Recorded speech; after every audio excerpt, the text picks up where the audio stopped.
तो आज का जो टॉपिक हम शुरू कर रहे हैं वो टॉपिक है ह्यूमन इन्वायरमेंट रिलेटेड अप्रोच के बारे में। तो हेडिंग डालते हैं ह्यूमन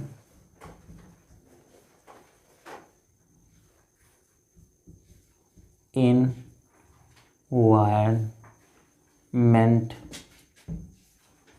रिलेटेड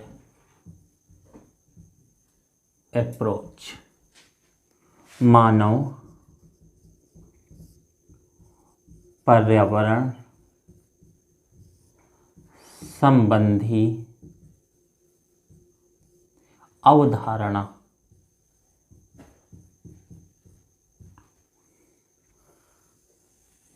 मानव और पर्यावरण से संबंधित जो अवधारणाएं हैं जो वैज्ञानिकों द्वारा दी गई वो कौन कौन सी हैं और कैसी हैं, किसके द्वारा दी गई। पिछली बात जो हमने की, जो हमने उसमें मीनिंग और कॉन्सेप्ट आपको बताए, वो ये बताया कि जैसे जैसे हम सभ्य होते गए, समझदार होते गए, हमें विज्ञान और भूगोल का लगभग समान आधार पर ज्ञान होता गया, वैसे वैसे हम चीज़ों को ठीक करते चले गए। और विद्वानों ने इसी के परिप्रेक्ष्य में जो इन्वायरमेंटलिस्ट थे, जो प्रकृतिवादी थे या जो भूगोलवेत्ता थे, जानकार थे, उन्होंने धीरे धीरे करके व्यवस्थाएं बनाई।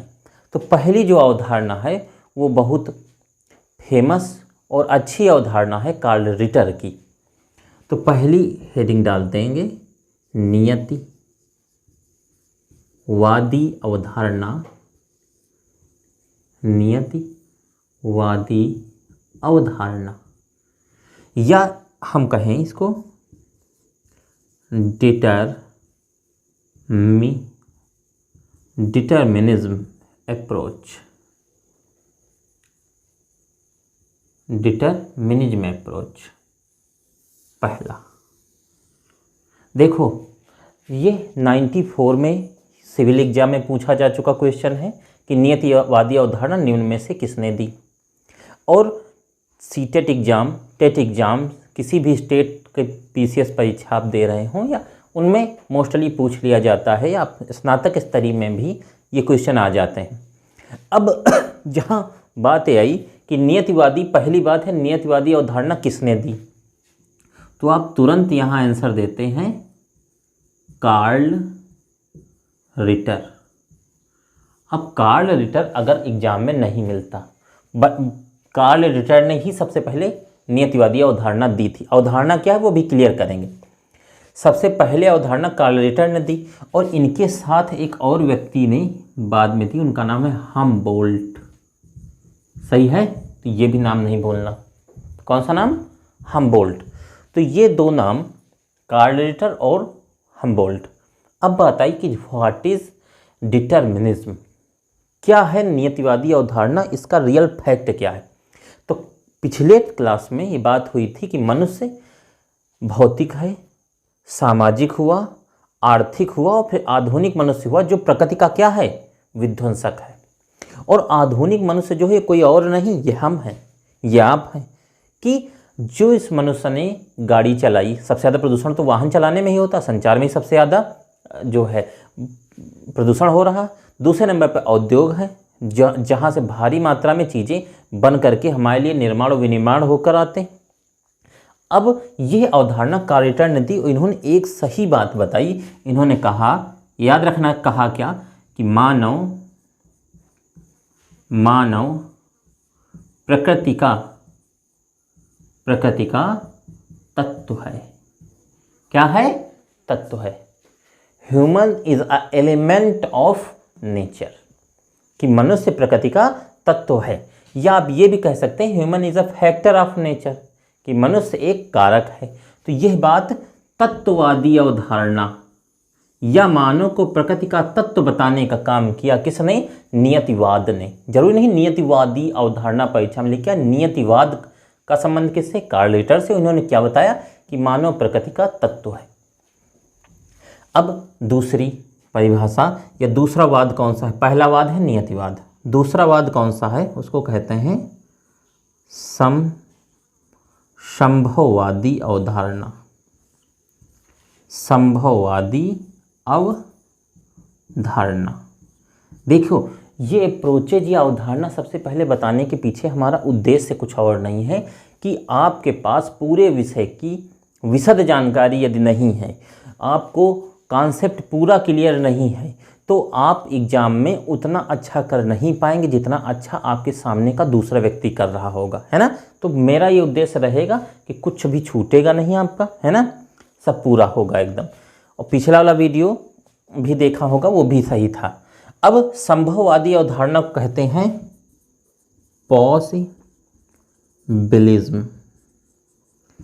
Possibilism approach. संभववादी अवधारणा में क्या कहा गया? संभववादी अवधारणा की पहली बात तो ये है कि इसके कौन जनक थे। तो इसके जनक थे विडाल डी ला ब्लास। विडाल डी ला ब्लास। अगर नहीं मिलता ये नाम, वैसे ये मिलेगा ही मिलेगा, जैसे यहाँ कार्ल रिटर मिलेगा ही मिलेगा, वैसे ही यहाँ विडाल डी ला ब्लास मिलेगा। अगर ये नाम नहीं मिलता तो दूसरा नाम जिस पर आप टिक कर सकते हैं उसका नाम है ब्रूंज। और तीसरा जो इसी से संबंधित है उनका नाम है डिमांजिया। ये तीन वैज्ञानिकों ने इस पर संभववाद पर बात की और इन्होंने कुछ और नहीं कहा। इन्होंने कहा, इसको भी समझेंगे क्या कहा इन लोगों ने। देखिए, बात तो इन्होंने बहुत बड़ी कही, हम इस बात को शॉर्ट में आपके समझाने के लिए, आपके कॉन्सेप्ट को क्लियर करते हुए इतनी बात बता देते हैं। कहते समय तो इन्होंने पूरा जग कहा, पूरा ब्रह्मांड दिया, लेकिन हमसे ब्रह्मांड से लेना देना नहीं, हमें अपने कॉन्सेप्ट से देना है। तो दूसरी बात जो हमारी संभववादी अवधारणा है उसमें कहा यह गया कि मानव ने प्रकृति पर विजय पाली। क्या पाली? विजय पाली। विजय पाली या पालिया, और प्रकृति का स्वामी बन बैठा। प्रकृति पर विजय पाली और प्रकृति का स्वामी बन बैठा मनुष्य। अर्थात मनुष्य चाहे तो भूकंप आएगा, मनुष्य चाहेगा तो तूफान चलेगा, मनुष्य चाहेगा तो ग्लोबल वार्मिंग होगी, और यदि मनुष्य नहीं चाहेगा तो कुछ भी नहीं होगा। मतलब इतना बड़ा मनुष्य का भावकाल हो गया। ये बात कौन कहता है? तो संभववादी अवधारणा के अंतर्गत विडाल डी ला ब्लास कहते हैं। और ये सच भी है। अगर प्लेट पर दबाव बनता है तो भूकंप आता है। अगर प्लेट कहीं पतली होती है तो वहाँ से क्या निकलता है? ज्वालामुखी निकलता है। तो अब साफ सीधी सी बात है, अगर मान लीजिए समुद्री भाग में हम प्रदूषण ज़्यादा करते हैं तो वहाँ से क्या उठता है? सुनामी उठता है। तो ऐसी बहुत सी बातें हैं। जैसे हिमालयी क्षेत्र में आप पेड़ों को भारी मात्रा में काट दें तो ऑक्सीजन की कमी हो जाएगी, वहाँ के जीव जंतु मरने लगेंगे। तो ऐसा सब कुछ संभव है, लेकिन ये सब किसके द्वारा होगा? किसके द्वारा? मानव द्वारा। तो देखो, मनुष्य प्रकृति का स्वामी है। जरूरी नहीं विजय पाली वहाँ शब्द आप ढूंढने लगे। कॉन्सेप्ट यही होगा कि मनुष्य प्रकृति का स्वामी बन बैठा। किस वाद के तहत? संभववाद के तहत, इंग्लिश में डिटर्मिनिज्म, है ना। अब तीसरी जो अवधारणा है उसको कहते हैं नवनियतिवादी अवधारणा। 2003 में यहाँ से क्वेश्चन आ चुका है, यहाँ से 94 में क्वेश्चन आ चुका है, तो याद रखेंगे। और ये वाला भी बिहार में क्वेश्चन पूछा जा चुका है स्टेट एग्जाम में। नवनियतिवादी अवधारणा जिसको कहते हैं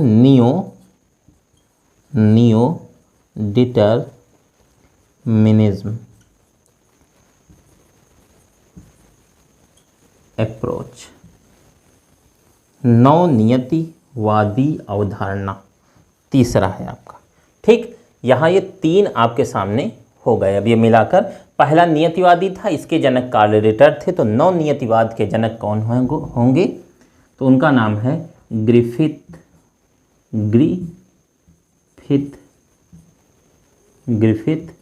टेलर। नाम याद रखना। नवनियतिवाद के जनक कौन है? तो नाम है ग्रिफिथ टेलर, इसके जनक थे। और इन्होंने क्या बात कही? इनकी बात को बहुत गौर से सुनना।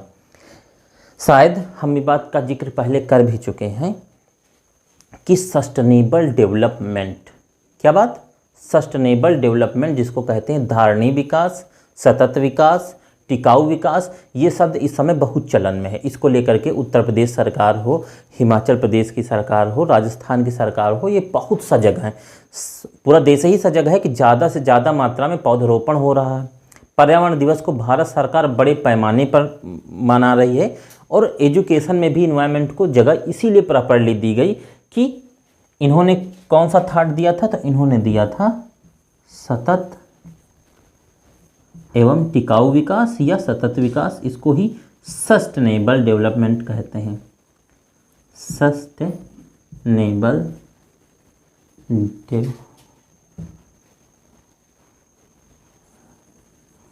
Development, clear.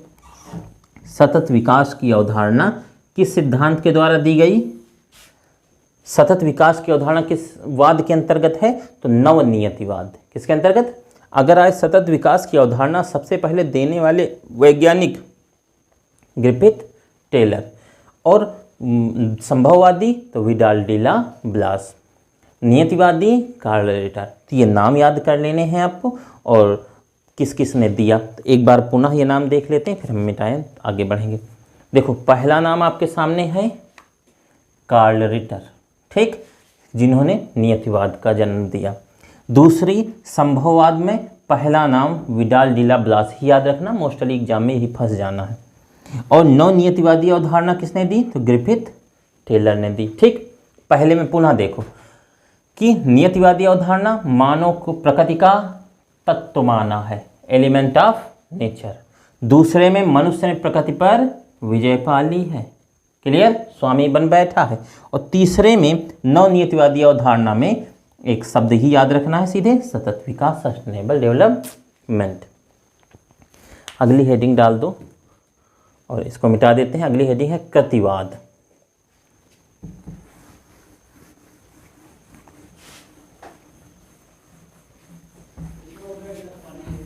जब कृतिवाद की बात आती है कि कृतिवाद क्या है, तो पहले कृतिवाद हेडिंग डाल दीजिएगा।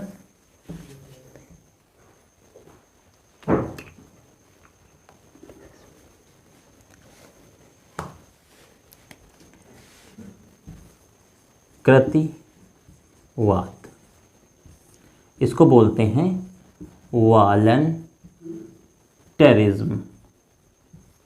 क्या बोलेंगे? वॉलंटरिज्म। अभी तक उनमें वैज्ञानिक चल रहे थे, यहाँ पर किसी एक वैज्ञानिक के सिरे इतनी बड़ी जिम्मेदारी नहीं दी गई। वो 3 सिद्धांत जो प्रारंभ में पढ़े गए उनमें वैज्ञानिक की बात थी कि इस वैज्ञानिक ने दिया, उस वैज्ञानिक ने दिया। यहाँ कोई एक वैज्ञानिक नहीं बल्कि एक वैज्ञानिकों का एक समूह है। यहाँ एक बहुत तगड़ी बातें कही गई, आपने कई बार सुना भी होगा। यदि थोड़ा भी धार्मिक दृष्टिकोण से देखो तो कहा जाता है कि महाभारत काल में पृथ्वी की जनसंख्या इतनी हो गई थी कि वह प्रलय आनी भी आवश्यक थी। दूसरी चीज़ खुद कही जाती है कि शरीर में यदि कहीं फोड़ा हो, उसे ठीक न किया जाए तो अपने आप शरीर उस चीज़ को मैनेज करता है, बैलेंस करता है। अगर जुकाम खांसी की दवा आपने ले ली तो जुकाम खांसी दवा ठीक करेगी, अगर नहीं लोगे तो जुकाम कभी ठीक ही नहीं होगा, वो अपने आप शरीर उसको मैनेज कर लेगा। सही है। तो कृतिवाद यही कहता है कि यदि आपने प्रकृति में कोई बड़ी छेड़छाड़ की तो प्रकृति उसको स्वयं सही कर लेगी, प्रकृति उसको स्वयं सही कर लेगी। यही कौन कहता है? कृतिवाद। मतलब है यदि आपने प्रकृति में कहीं पर बहुत ज़्यादा पेड़ थे, पूरे पूरे पेड़ एक तरफ से विनष्ट कर दिए, तो आप देखेंगे वहाँ पर कोई बहुत बड़ी प्राकृतिक आपदा आ जाएगी, कोई बहुत बड़ी विपदा आ जाएगी और पुनः वहाँ फिर से कार्यक्रम मेंटेन हो जाएगा। आप देखिएगा कि इस वर्ष बहुत भारी मात्रा में बारिश हुई आपके राजस्थान रीजन में, उदयपुर में, जोधपुर में भारी बारिश हुई। इस बार आप देखिएगा मानसूनी क्षेत्र उत्तर प्रदेश भारी मात्रा में बारिश हुई, जहाँ पिछले साल बारिश ठंडी तक इस बार बारिश खिंच के आई। ठीक है। इस बार आपने देखा कि गुजरात में भारी मात्रा में बारिश हुई, जबकि उतनी बारिश पिछले वर्षों में नहीं हुई थी। इसका कारण लोग कह देते हैं ग्लोबल वार्मिंग है। ठीक है। लेकिन यही बात कहता है कृतिवाद कि यदि आप कुछ विशेष छेड़छाड़ करते हैं तो प्रकृति अपने आप उसको कंट्रोल कर लेती है। तो यहाँ कहा गया ये कि मानव एक संभाव्य स्थिति तक ही परिवर्तन कर सकता है। एक स्थिति है जहां तक मनुष्य परिवर्तन कर सकता है, उसके बाद मनुष्य को अपने आप प्रकृति परिवर्तित कर देगी। ये बात कौन कहता है? कृतिवाद कहता है। नेक्स्ट है जिसको कहते हैं मानकी दृष्टिकोण। मानकी दृष्टिकोण।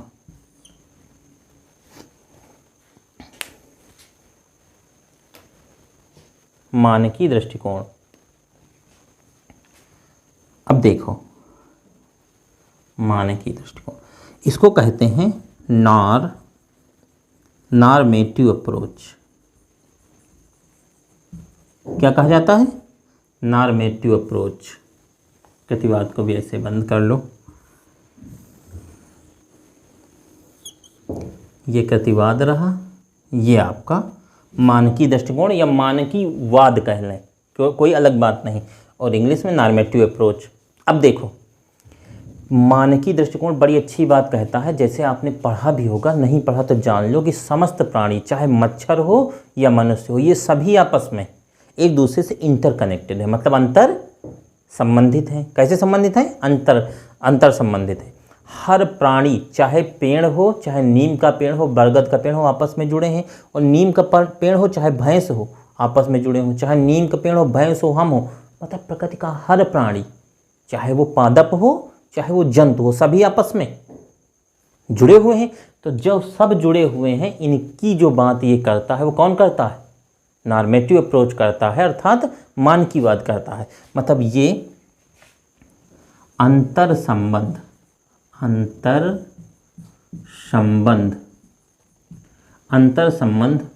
को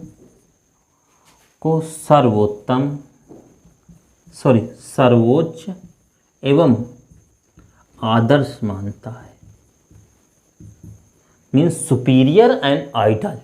किसको मानता है? इंटरकनेक्शन को सर्वोच्च और आदर्श मानता है। कौन? मानकी दृष्टिकोण। और अंतिम है आपका, जिसे हम कहते हैं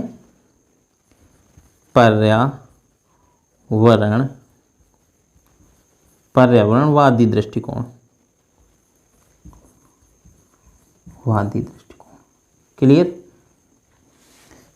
पर्यावरणवादी दृष्टिकोण, जिसे आप कहेंगे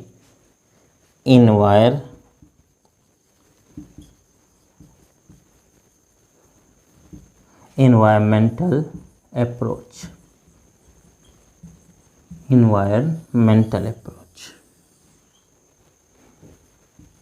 क्लियर? अब देखो, यहाँ हमें कुछ बताने की ज़रूरत ही नहीं, आपको स्वयं पता है कि प्रकृतिवाद में कुछ और नहीं है। प्रकृतिवाद यही कहता है, प्रकृतिवाद कहते हैं, वो पर्यावरणवादी दृष्टिकोण या पर्यावरणवाद केवल यही कहता है। अच्छा, एक बात आप लोग खुद बताओ,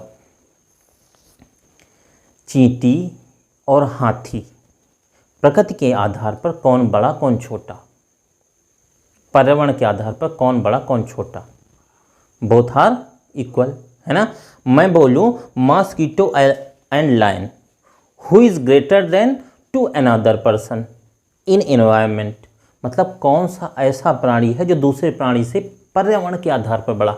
तो बात पता चलती सभी के सभी बराबर हैं, चाहे वो बाग में, जंगल में या रोड के किनारे उगा हुआ बरगद का पेड़ हो, चाहे वो घर में उगा हुआ तुलसी का पेड़ हो। प्रकृति के आधार पर तो सबके कार्यक्रम बराबर है ना। स्तनी वर्ग को आप देखो, एक छोटा सा खरगोश हो या गिलहरी हो, स्तनी है।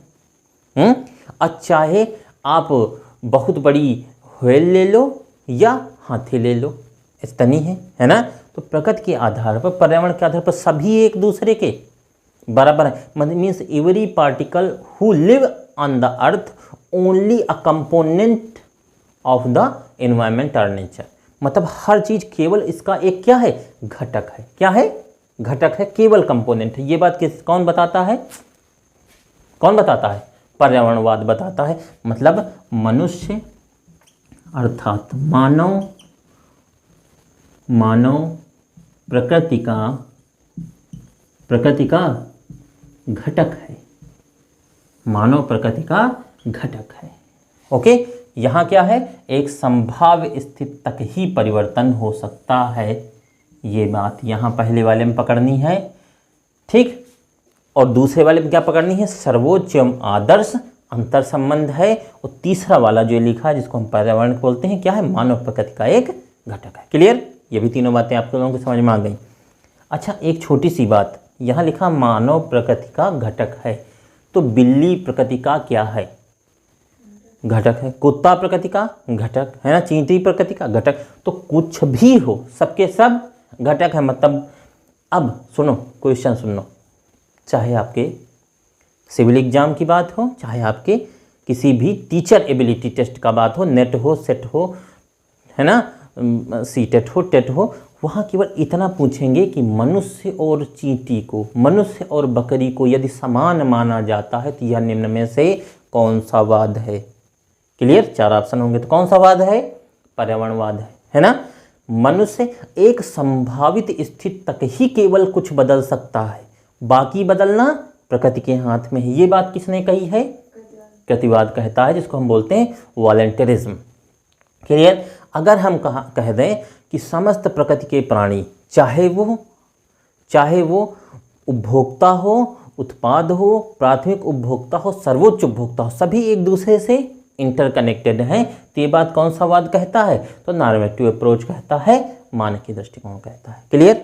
तो ये बात आप लोगों के समझ में यहाँ तक आ गई। क्लियर? अभी तक बात हो रही थी अवधारणा की, और कि आप कौन कौन सी अवधारणाएं हैं वो आपने समझी। और अब हम बात करते हैं कि जब ये सब कुछ हो गया, अवधारणा दे दी गई, सिद्धांत दे दिए गए और बता भी दिया गया कि कैसे क्या होगा, कैसे क्या चलेगा, अब बात ये आती है कि पर्यावरण के लिए हमारी जिम्मेदारियां क्या हैं।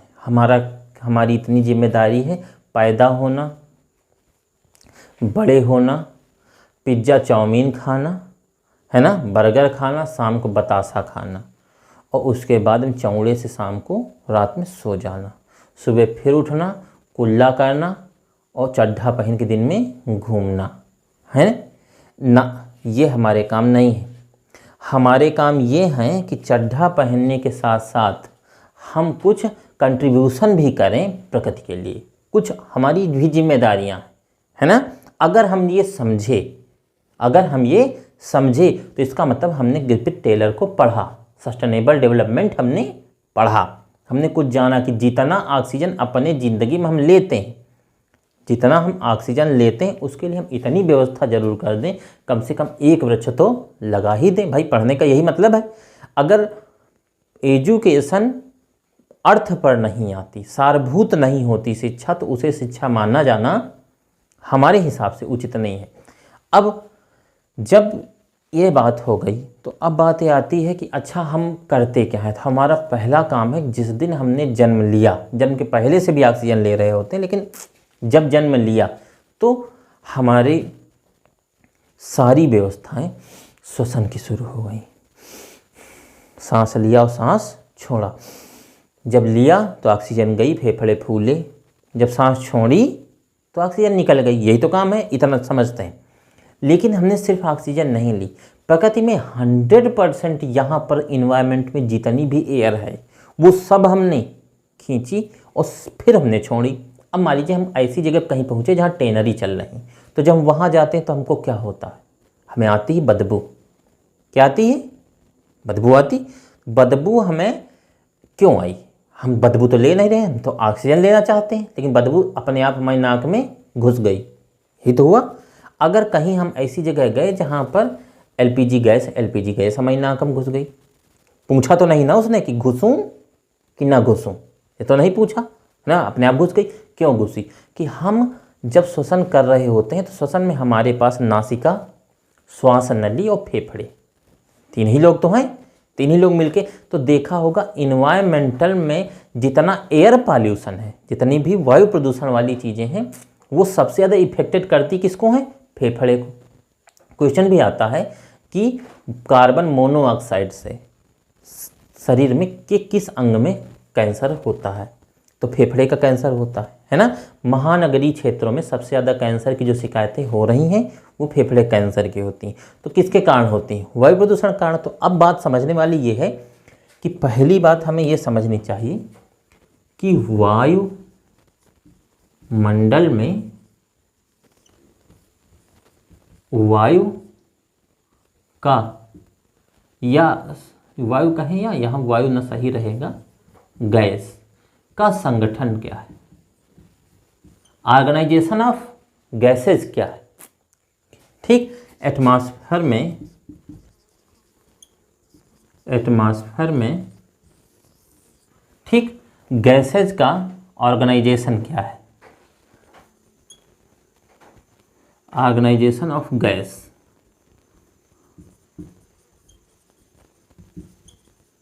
Organisation of gases. क्लियर? ये क्या है, ये बात समझनी होगी। देखिएगा, सबसे पहली बात जो हमारे सामने आती है वो ये है कि सबसे ज़्यादा प्रकृति में पाई जाती है कौन सी गैस? नाइट्रोजन। कौन सी पाई जाती है? नाइट्रोजन। कितनी होती? 78.08%। ऑक्सीजन O2, इसे N से प्रदर्शित करते हैं, ऑक्सीजन को O2 या O से प्रदर्शित करते हैं। ये पाया जाता है 20.95%। आप बात को समझेंगे, ये दोनों लिखे हैं पहले ही, क्योंकि ज़्यादा सबसे ज़्यादा नाइट्रोजन होती है। पहला क्वेश्चन, प्रकृति में वायुमंडल में सबसे ज़्यादा पाई जाने वाली गैस नाइट्रोजन, लेकिन आपने ज़्यादातर ऑप्शनल में पढ़ा होगा तो 78 पाया होगा। राउंड फिगर लेते हैं, वो 08 छोड़ देते हैं, और 20.95 जो है इसको 21 काउंट कर लिया जाता है। क्लियर? तो ये दोनों बातें याद रखेंगे। ये NCERT में आपके डिनोटेड है, तो ये पूछा जाना थोड़ा पेपर के स्तर की बात होती है, वैसे प्रायः ये पूछ लेते हैं। ठीक, 78% और 21%। अगर आपसे पूछा जाए कि कार्बन डाई ऑक्साइड कितनी है, देखो ये दोनों नहीं भूलना, ये दोनों अगर याद रहेंगे तो ये अपने आप याद रहेगा, है ना। अच्छा, कार्बन डाइऑक्साइड मीन्स CO2 कितनी है? तो हम कहते हैं 0.038% है। एग्जाम में 0.03% ही आ जाता है, 8 तक ज़्यादा अच्छा है। अब आर्गन कितनी? आर्गन एक निष्क्रिय, एक अक्रिय गैस है आर्गन, जो प्रकृति में वायुमंडल में सबसे ज़्यादा है, 0.93%। अक्रिय गैस जो किसी दूसरी गैस से क्रिया नहीं करती, वो उसको अक्रिय गैस कहते हैं, आर्गन। यहाँ एक क्वेश्चन याद आ रहा है, सो बता देते हैं कि भूकंप के दौरान निकलने वाली गैस कौन सी अक्रिय गैस होती जो वायुमंडल में पाई नहीं जाती? तो उसको कहते हैं रेडान। कौन सी? रेडान। चूँकि अन्य प्राणी रेडान के बढ़ने से ही जान जाते हैं भूकंप आना है कि नहीं आना, है ना। अब देखो, तो आर्गन कितनी है? 0.03%। फिर आता है जल वाष्प कितनी होती है? जल वाष्प कितनी होती? तो जल वाष्प याद रखेंगे 0.05% से लेकर, कितना? 0.05% से लेकर 1%। ये 1.0 लिखा है, 1% होगा, है ना, तक जल वाष्प पाई जाती। तो ये एक जनरल आपका है कि ये एग्जाम्स में आपसे पूछा जाता है। और दूसरा है, एक आ जाता है, इतनी होगी, नाइट्रोजन है, ऑक्साइड है, कार्बन डाइऑक्साइड है, आर्गन है, जो एग्जाम्स में आपसे पूछे जाते हैं। लेकिन अब बात आई कि जब हम ये गैसें श्वसन करते हैं तो ये गैस हमारे नाक के भीतर जाती हैं। जाने के बाद देखो, ये हमारे पास नासिका है, हमारी आर्ट बहुत अच्छी है इसलिए नासिका है।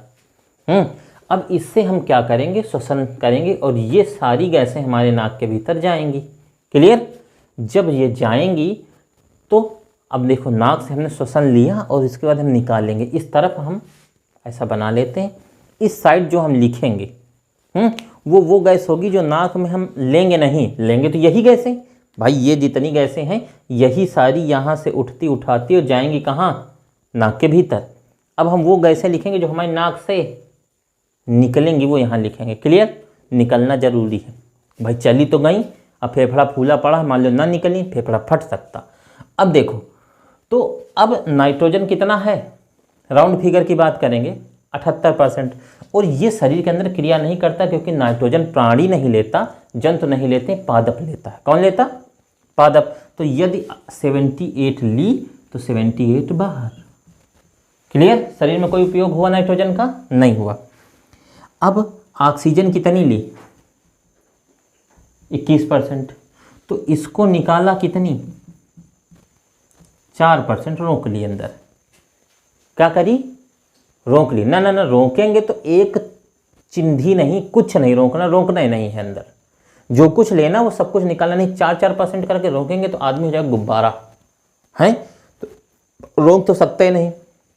अब आदमी करेगा क्या कि जितनी भी गैस लेगा वो पूरी निकालेगा। लेकिन अब देखो ऑक्सीजन निकाल कितनी रहा, 17%। क्वेश्चन याद रखना कि हम श्वसन करते समय प्रकृति से जितनी ऑक्सीजन लेते हैं उसमें कितनी ऑक्सीजन शरीर में रोक लेते हैं। तो कितनी रोक लेते हैं, 4%। कितनी रोक लेते हैं, और रोकते नहीं हैं। देखो होता गया, जब हमने लिया तो शरीर में ऑक्सीजन गई नाक से और हीमोग्लोबिन में घुलते हुए पूरे शरीर में हमारे नाक, पैर के नाखून से लेकर खोपड़ी की चोटी तक रन करी, है ना। शरीर की समस्त कोशिकाओं में हर जगह ऑक्सीजन पहुंचती है।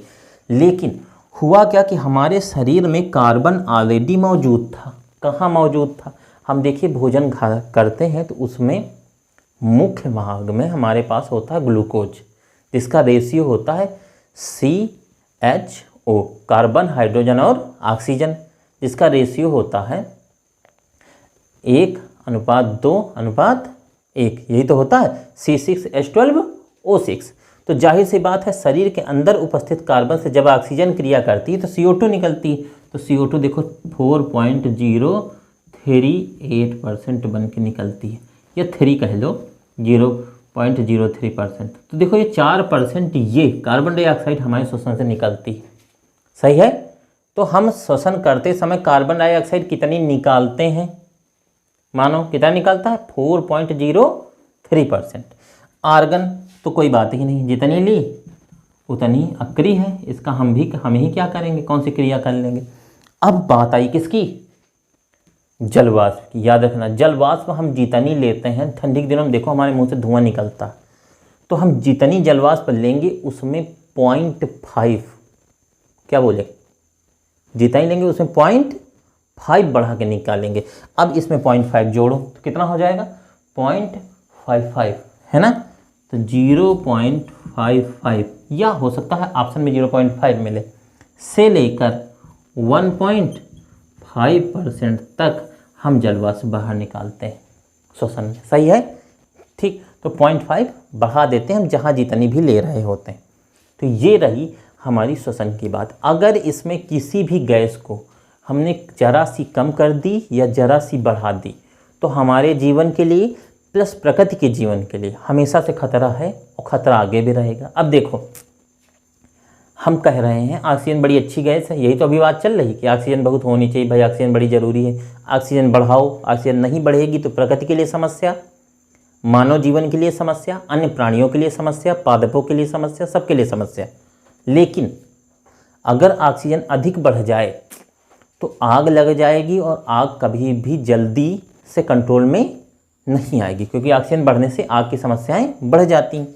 अगर हम कह दें चलो कार्बन डाइऑक्साइड की बड़ी दिक्कत है तुमको, चलो कम कर देते हैं तुम्हारी कार्बन डाइऑक्साइड, आज से छुच्ची खोल दी, कार्बन डाइऑक्साइड तुम्हारी कम ना। अगर कार्बन डाइऑक्साइड कम हो गई तो आप जानते हैं खाद्यान्न की कमी आ जाए, क्योंकि प्रकाश संश्लेषण, फोटोसिंथेसिस जो होता है उसमें सबसे बड़ा रोल कार्बन डाइऑक्साइड का। पेड़ पौधे बिना कार्बन डाइऑक्साइड के भोजन नहीं बना सकते। तो जहां इसको हम प्राणवायु कहते हैं, क्या कहते हैं, प्राणवायु कहते हैं, वहीं इसको हानिकारक एवं लाभदायक भी कहते हैं। किसको किसको? Carbon dioxide. क्वेश्चन याद रखना, ऐसी कौन सी गैस है जो हानिकारक लाभदायक दोनों है? ऐसी कौन सी गैस है जो हानिकारक और लाभदायक दोनों है ना? बात समझे? अगर ये नहीं होगी, कौन? कार्बन डाइऑक्साइड, तो जीवन संभव न। अगर ऑक्सीजन नहीं होगी, जीवन संभव। अगर कार्बन ऑक्सीजन के साथ नाइट्रोजन नहीं लेंगे, जीवन संभव।